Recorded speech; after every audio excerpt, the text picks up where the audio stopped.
Karena saya nggak terima negaraku dibeginikan oleh sementara orang yang berpikir bahwa kekuasaan itu adalah di atas segala-galanya. No.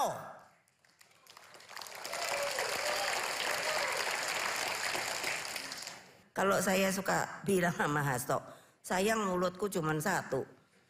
Ada kan kalau di pewayangan Aji Rawa Rontek, wah itu bisa kepalanya jadi 10 kan. Lumayan deh aku nggak teriak-teriak kayak gini.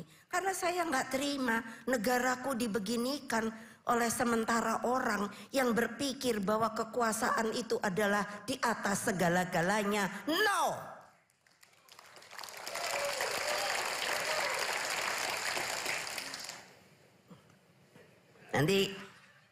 Nanti tolong saya ya.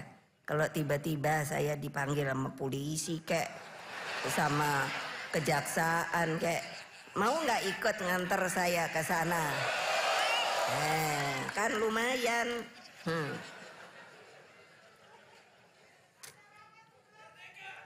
Loh, di sini aja coba ya. Ketiga tadi perikemanusiaan. Ketiga, Asas Persatuan Indonesia, Kebangsaan Indonesia itu menegaskan bahwa Indonesia adalah negara kebangsaan, national state. Lalu kita itu memiliki negara dari sisi budayanya adalah semua buat semua, tanpa membedakan suku, agama, status sosial, dan pembeda lainnya. Oleh sebab itu saya paling senang kalau membacakan ini. Itu membuat setiap warga negara mempunyai hak yang sama di mata hukum. Di mata hukum. Di mata hukum. Lah kok sekarang makanya saya nanya, PDI Perjuangan tuh warga negara yang sah apa enggak? Kenapa kok boleh ikut pemilu?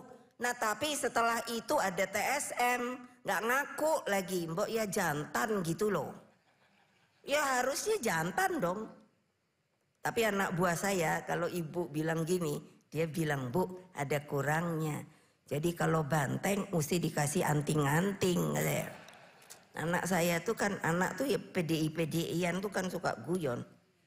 Loh ya, makanya iya dong, jangan dong. Hanya untuk kekuasaan lalu menyampingkan gitu. Fair aja lah. Iya dong, masa begitu?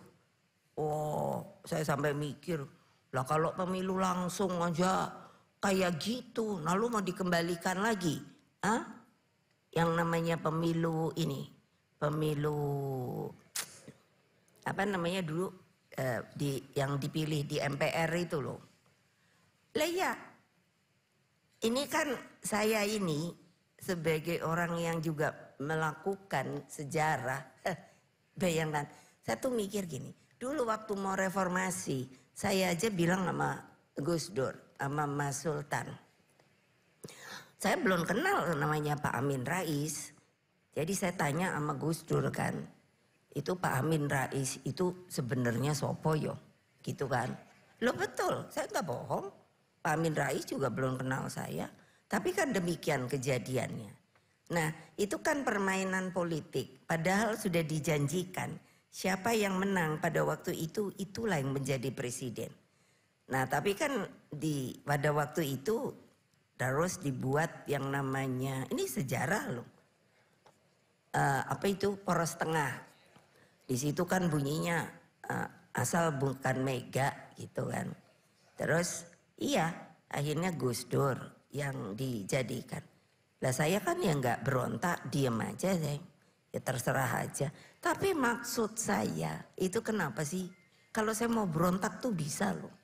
Anak buah saya tuh banyak loh. Sekarang aja buktinya ya saya nomor 1 lagi. Gitu loh. Tapi saya jaga karena apa? Nanti tuh yang dampaknya itu bagi siapa? Ya bagi negara dan bangsa. Jadi ya Mbok, kalau sudah bikin aturan itu konsekuen gitu. Nah seperti MPR diturunkan. Kalau ada persoalan yang harus amandemen, lah bagaimana ya? Makanya saya kan sudah minta waktu rapat kerja keberapa ya? Keberapa itu? Saya sudah minta daripada lain-lain partai. Cobalah pikirkan. Mari kita kembalikan MPR karena itu sudah dibuat oleh para pendiri bangsa. Majelis Permusyawaratan Rakyat beda dengan Dewan Perwakilan Rakyat. Coba untuk apa hal-hal yang ternyata di konstitusi itu harus dirubah, itu namanya adalah amandemen dengan melalui TAP. Nah kalau sekarang MPR-nya melorot, jadi antara DPR, MPR, DPD. Saya tuh bingungnya begini. Memang waktu itu kita juga ada di situ. Saya dibilang ibu karena iya tapi saya sengaja tidak boleh terlalu keras. Karena kan baru habis selesai kuda tuli. Kuda tuli itu apa sih sebetulnya yang diinikan? Jadi seluruh arsip dokumentasi kita itu diambil untuk melemahkan.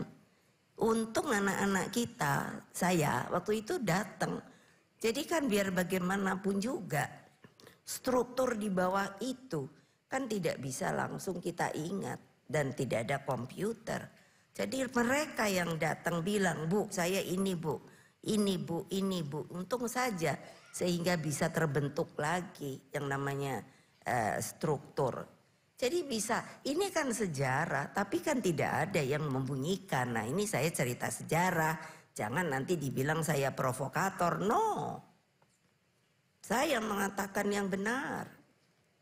Yang harus diketahui oleh kalian yang termasuk sebagai bangsa Indonesia.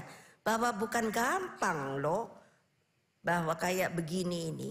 Dengan adanya juga global warming, keekonomian kita, pangan kita.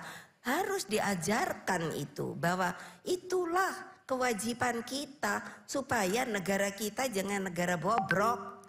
Harus berdiri dengan teguh. Harus bersama seperti apa yang dikatakan oleh para pendiri bangsa kita. Berapa orang yang digantung, berapa orang yang ditembak. Apakah kalian tahu?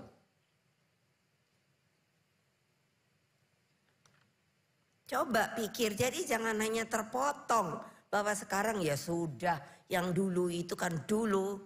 Itu sejarah loh, semua negara pasti akan membunyikan namanya sejarah bangsa mereka.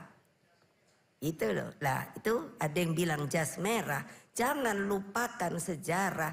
Itu yang Bung Karno bilang. Karena memang itulah terbentuknya kita sebagai Republik Indonesia yang kita cintai. Lah kalau umpamanya hanya mikir ya sudahlah. Apa tidak mungkin? Ayo dengan persenjataan yang sekarang makin modern. Saya udah khawatir loh. Kalau saya lihat nih, saya kan seneng geopolitik gitu. Tak ngomong, liatin. Wow, sekarang yang namanya negara-negara canggih itu sudah tidak mau kalau harus ada tempur itu. Tidak mau dengan orang. Mereka menghitungkan teknologi. Teknologi yang katanya mungkin itu teknologi drone. Jadi kalau jatuh itu nggak sama orang. Ini kan harus diikuti. So what kita? Angkatan kita, TNI kita ini apa isinya? Itu loh. Lah kalau nanti terjadi juga mau diserang lagi. Karena negara kita ini memang luar biasa resourcesnya. Orang urusan tambang aja sekarang orang pada heboh. Oh maunya nyari tambang, mau nyari tambang. Saya tuh sampai bilang sama ini, sama teman-teman, makano tambang itu nanti kalau udah nggak ada beras terus piye,